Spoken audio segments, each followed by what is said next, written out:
দেখলাম যেন উড়িয়ে এসে একদম গলাটা ধরল। কাকা ছাড়া আমি এক হাত আম পেরেছিলাম, দাঁড়িয়েছিলাম ধারের পাশে, আমি হাওয়ায় যেন পড়ে গেলাম। ওই বাঘের পাশ গিয়ে বড় বাড়ি করেছি কজন গিয়ে। নমস্কার বন্ধুরা, আমরা এই মুহূর্তে রয়েছি সুন্দরবন ছোট মোল্লাখালী কোস্টাল থানার বাণীখালী গ্রামে। এই গ্রাম থেকে প্রচুর মানুষ সুন্দরবনের জঙ্গলে যান মাছ কাঁকড়া ধরতে, মধু সংগ্রহ করতে। আমরা এখন এমন একজন মানুষের সঙ্গে কথা বলবো, উনি ওনার কাকার সঙ্গে জঙ্গলে গেছিলেন কাঁকড়া ধরতে। দুর্ভাগ্যবশত কাকুর উপরে বাঘের আক্রমণ হয় এবং কাকুকে ছাড়িয়ে নিয়ে আসার জন্য উনি বাঘের সঙ্গে লড়াই করেছিলেন। তো সেই সমস্ত ঘটনার কথা ওনার মুখ থেকে আমরা সরাসরি জেনে নেব। প্রথমে জেনে নেব আপনার নাম। দীনবন্ধু বর্মন দাস। আচ্ছা, যে সাংঘাতিক ঘটনার কথা আমরা শুনেছি যে আপনার কাকুর উপরে বাঘের আক্রমণ হয়েছিল, আপনি কাকুর সঙ্গে ছিলেন, তো সেই দিনকে কি ঘটনা ঘটেছিল যদি একটু শুরু থেকে বলেন। বলতে আমরা তো বৃহস্পতিবারের বিকেলে চলে গেছি বাড়ি থেকে, আচ্ছা, জঙ্গলে। হ্যাঁ, শুক্রবারের বিকালে ওই কাঁকড়াগুলো রাখার জন্য তখন পালা টালা এসব কাটতে হতো। ও, পালা, গাছের পালা, মানে গাছের ডাল কেটে ওই নৌকোর ভিতরে পালা দিয়ে সে গাছগুলো একটা আলাদা ধরনের গরান গাছ, ঝাটকি ঝাটকি। ও, এখন ওই জাল কাটতে গিয়ে আমরা দুখানা নৌকো ছিলাম। ও, দুখানা নৌকো ছিলাম, 6 জন লোক ছিলাম, মানে তিনজন করে মোট 6 জন। ওই 6 জন লোক সবে ডাঙায় উঠেছিলাম। আর ডাঙায় উঠে এইরকম লাইন দিয়ে দাঁড়িয়ে আছি, পরপর মাঝখানে কাকার ডাইনে আমি ছিলাম। আমাকে বলছে যে তুই এক কাজ করতো, তোর দাটা দে তো আমাকে। খুব দাটা, আমার দাটা খুব বড় দা ছিল। আমি দাটা তখন কাকার হাতে দিলাম, দিলি কাকা 2টো ডাল কাটলো। 3টে ডাল কাটার সময় কাকার উপরে দেখলাম যেন উড়িয়ে এসে একদম গলাটা ধরলো। বাবা, আপনার চোখের সামনে? আমার চোখের সামনে। আমি ধাক্কা দিয়ে, আমাকে কত দূরত্বে তখন? বলতে কাকা ছাড়া আমি এক হাত আম পেরেছিলাম, দাঁড়িয়েছিলাম ধারের পাশে, আমি হাওয়ায় যেন পড়ে গেলাম। আমার তখন বয়স ওইরকম 22-23 বছর বয়স। ও, তারপরে আমি তখন তো জানতে পারছি যে বাঘ আমাদের উপরে আক্রমণ করেছে। তা ওই বাঘের পাশ গিয়ে বড় বাড়ি করেছি কজন গিয়ে, কিন্তু ফিরতে পারেনি। জায়গাটা হচ্ছে মায়াদেবীর চর। মায়াদেবী, হ্যাঁ, মানে লোকালয় থেকে তো অনেক দূরে, একদিনের পথ দূরে। যখন জঙ্গলে উঠছেন তখন কোনো সাড়া শব্দ, কিছুই পাইনি? সাড়া শব্দ পাইনি, কোনো সাড়া পাইনি। তা ও যখন এসে ঝাঁপিয়ে পড়েছে, আমরাও ঝাঁপিয়ে পড়েছি, কিন্তু আমরা রক্ষা করতে পারিনি, লাশ আমরা রাখতে পারিনি। ওই লাশটা নিয়ে ও তখন নিয়ে চলে গেল। আর তখন বেলা ওই রকম 3টে বাজে। তখন ওই জঙ্গলটা এমন একটা জঙ্গল যে বিশাল অন্ধকার, তার ভিতরে অন্ধকার। ওই মঠ গাছগুলো যখন যেখানে থাকে সেখানে বিশাল অন্ধকার, মানে বেলা 3টে, তাও পুরো অন্ধকার, বিরাট অন্ধকার। তা আমরা আর সাহস করে যাইনি, কিছু দূর গিয়ে ফিরে আসলাম। এসে ওই নৌকোতে উঠলাম, নৌকোতে উঠে ফরেস্টারের ক্যাম্প ছিল, সেই ক্যাম্পে রাত্রি গিয়ে ওই তখন এই কান্নাকাটি করছি। ওই ক্যাম্পে যারা ছিল। কোন ক্যাম্পে? ওটা হচ্ছে ওই নবাঁকিতে ফরেস্ট ক্যাম্প রয়েছে। হ্যাঁ, ফরেস্ট ক্যাম্প। আচ্ছা, ওই ক্যাম্পে যাওয়ার পরে ওরা বললো যে ঠিক আছে, আপনারা রাত্রি এখানে থাকুন, সকালে জোয়ারে আপনারা চলে যাবেন সৈন্যখালী অফিস।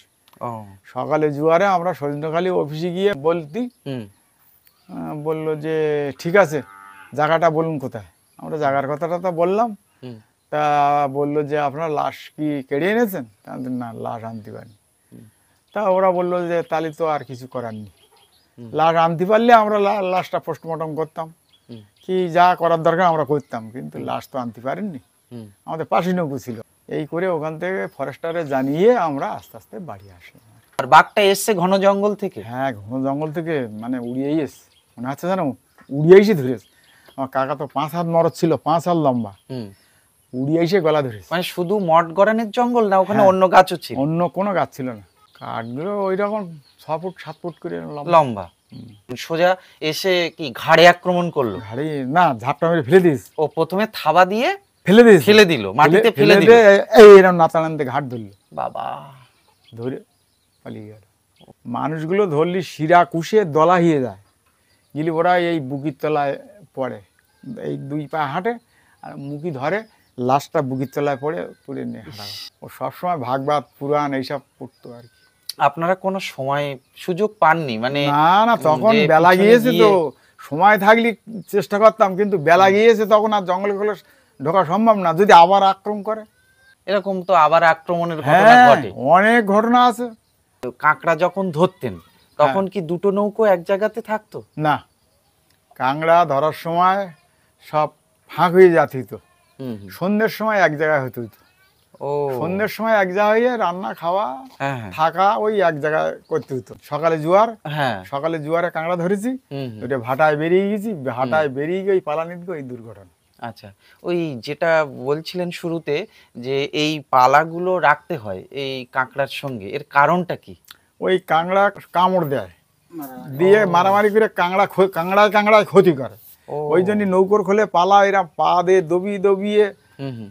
পালা দিয়ে টাইট করে তারপর কাঁকড়াগুলো ওর খুলে দিলি ওরা ওই কাটকেন মেরে ওর খুলে ঢুকে যায়, ও গিলি আর মারামারি করার সুযোগটা করতে পারে না। মানে মারামারি করলে আপনারা দামটা কম পাবেন, কারণ হ্যাঁ, ওই কাঁকড়ার ঠ্যাং যদি খুলে যায় বা আহত হয় তাহলে দামটা কমে যায়। হ্যাঁ। এই পালার ভিতরে সমস্ত কাঁকড়া অক্ষত থাকে। তখন থাকতো।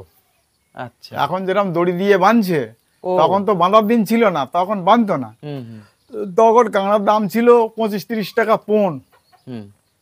আর এখন কুইন্টাল হয়েছে 8,000 10,000 টাকা কুইন্টাল হয়েছে এখন বর্তমান।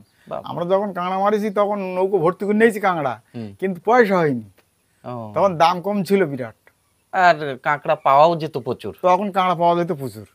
আর এখন মানে দাম বেশি কিন্তু কম পাওয়া যায়। কাঁকড়া কম পাওয়া যাচ্ছে। দ্বিতীয় দিন বা তৃতীয় দিনে কি বাড়িতে ব্যাক করার পরিকল্পনা ছিল, না না, একটানা না। 4-5 দিন? না না, 12 দিন মোটে না, 12 দিনই 12 দিন। 12 দিন জঙ্গলে হ্যাঁ, থাকতে 12 হতো? দিন কাটাতে হবে, একটা গোন কাঁকড়া মারতে গেলে 12 দিন লাগে। বাবা। 12 দিনই 10-12 দিন কাঁকড়া মেরে উঠে আসি। ও, তো অত কাঁকড়া নৌকোতে রাখার জায়গা হতো? হ্যাঁ, ও ডেলি তো সকাল বিকেলে জল দিতে হবে। নোনা জল দিতে হবে? হ্যাঁ, দিয়ে আবার জল ওর উপরে ঢালতে হবে, হ্যাঁ। ঢালে ওদের সব জল খাওয়াতে হবে। ও সকালবেলা একবার, বিকেলে একবার হুম। জল খাবিয়ে ওইবার থাকবে, কাঁকড়া কিচ্ছু হয় যে 12-13 দিন মানে জল দেওয়া ছাড়া আর অন্য কোনো খাবার দিতেন না? না। তাও কাঁকড়া সব জ্যান্ত থাকতো? হ্যাঁ, সব জান থাকবে।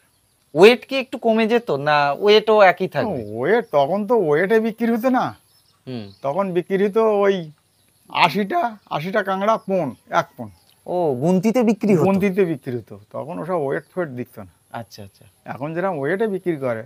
হুম। এখন শুনেছি মোটামুটি ওই 5-6 দিন একটানা জঙ্গলে থাকে। হুম। আগে আরো বেশি থাকতো, বেশি যেটা দিন বললেন থাকতো। 12-13 দিন হ্যাঁ, একটানা। তো 12-13 দিনের 3 জনের খাবার দাবার তো খাওয়া- সব বাজার করে নিয়ে যেতে হতো? হ্যাঁ, ও চাল ডাল নিয়ে যেতাম। ও, আপনি কি ওই কাকার নৌকোতে থাকতেন না অন্য নৌকোতে? না, আমার আমার নিজের কাকার নৌকোয় থাকতাম আমি। আচ্ছা, আপনার কাকা, আপনি আর একজন কে থাকতেন? আর আমার একটা ভগ্নিপতি থাকতো, ও বোনাই। আচ্ছা। তো নৌকোতে আপনার দায়িত্ব কি থাকতো? আমি কাঁকড়া তুলতাম, এই দোনগুলো যখন এরা টানবে হুম হুম। আর ওই কাঁকড়া উঠে আসবে আর এই জালতি মেরে কাটিয়ে নৌকো ফেলতে হবে। আমার তোলার দায়িত্ব। আচ্ছা আচ্ছা। আর আর একজনের বাবার দায়িত্ব, হুম আর একজন দোন টানবে। হুম হুম। হ্যাঁ, আর কাকা মাঝি? না না, কাকার কাকা ওই দায়িত্ব? দোন টানবে, ও এই দোন টানবে আবার দোন ফেলবে, এরকম করে আচ্ছা ফেলবে। আচ্ছা আচ্ছা। আর আরেকজন যিনি ছিলেন উনি মাঝি ছিলেন। হুম। আর রান্না বান্নার কাজটা কে করতেন? রান্না বান্নার কাজ আমার ওই সেই বোনাই করতো। ও, যিনি মাঝি ছিলেন হুম। তিনিই করতেন। রান্না বান্নার সময়টা কখন, মানে কাঁকড়া ধরা হয়ে গেলে তারপর রান্না বান্না শুরু হবে? সন্ধে হবে, আর আচ্ছা। সকালে রান্না বান্না হবে না, খুব একটা ভালো কায়দা করে সকালে খাওয়া হয় না। ওই যা একটু আলু ভাতে দেওয়া, যা একটু করে যায়, ওই দুপুরবেলাটা যেমন তেমন খাওয়া। মানে সকালে দুপুরে দুবার তো খাওয়া দাওয়া ওই করতেন 2 নাকি? সাঁজ না, খেতাম, 2 সাঁজ। 2 সাঁজ মাত্র? হুম। মানে সকালের দিকে একবার আবার রাত্রে একবার? হ্যাঁ হ্যাঁ। দুপুরে রান্নার খাওয়ার সময় হতো না? না না, ও কাঁকড়া মারার জ্বালায় ও রান্নার সময় হবে না একদম। বাবা, এটা খুব পরিশ্রমের কাজ। খুব পরিশ্রম কাজ। আচ্ছা, আর রাত্রে ঘুমানোর ব্যবস্থা কোথায় হতো? ওই নৌকোর ভিতরে নৌকোর ভিতরে? চট থাকতো, ওই এরকম ছই করা আছে, আচ্ছা, তারই মুখে চট ফেলে দে ওই উড়ির ভিতরে। ছয়ের ভিতরে 3 জন? হ্যাঁ। রাতের বেলা যখন ঘুমাচ্ছেন তখন নৌকোটা কোথায় থাকতো? ও গ্রাবি দেওয়া থাকতো। বড় নদীতে? বড় নদীর মাঝামাঝি জায়গা? না না না না, এক পাত ধারা করে। কেন, এটার সুবিধা কি? এক কারেন্ট পাড়ে পড়ে থাকলে? না, ভাটায় কারেন্ট পড়ে না খুব জোর। তো সে রাতের বেলাও তো রিস্ক থাকে, ঘুমের মধ্যে যদি বাঘের আক্রমণ হয় না না, নৌকোতে? নৌকোতে কোনোদিন আক্রমণ হয়নি, আপনাদের হয়নি? আমাদের হয়নি, তবে অনেকের হয়েছে। সম্ভাবনা থাকে। হ্যাঁ, আচ্ছা। অনেকের হয়েছে। হুম ওই বাঘ সাঁতার দেয়ছে, হুম। ওই নৌকোতে লোক তুলে নিয়ে গেলি বাবা, ঘুমের মধ্যেই? ঘুমের মধ্যে। কাকার উপরে আক্রমণের পরের থেকে তারপর আর আপনি জঙ্গলে যেতেন না? জঙ্গলে না। যাওয়া বন্ধ করলেন? বন্ধ করে দিলাম। ওই ঘটনার পর থেকে জঙ্গলে না যাওয়া? না, জঙ্গলে আর যায়নি। তারপর এই এই আর একটু টুকটাক গিয়েছি, হুম হুম। তারপর পরে টোটালি বন্ধ করে দিই। আজকের মতো ভিডিওটা আমরা এখানে শেষ করছি। ভিডিওটিতে অবশ্যই লাইক কমেন্ট করবেন আর চ্যানেলটি সাবস্ক্রাইব করবেন। আবার দেখা হবে আরও নতুন একটি ঘটনা নিয়ে। সবাই ভালো থাকবেন, সুস্থ থাকবেন। নমস্কার।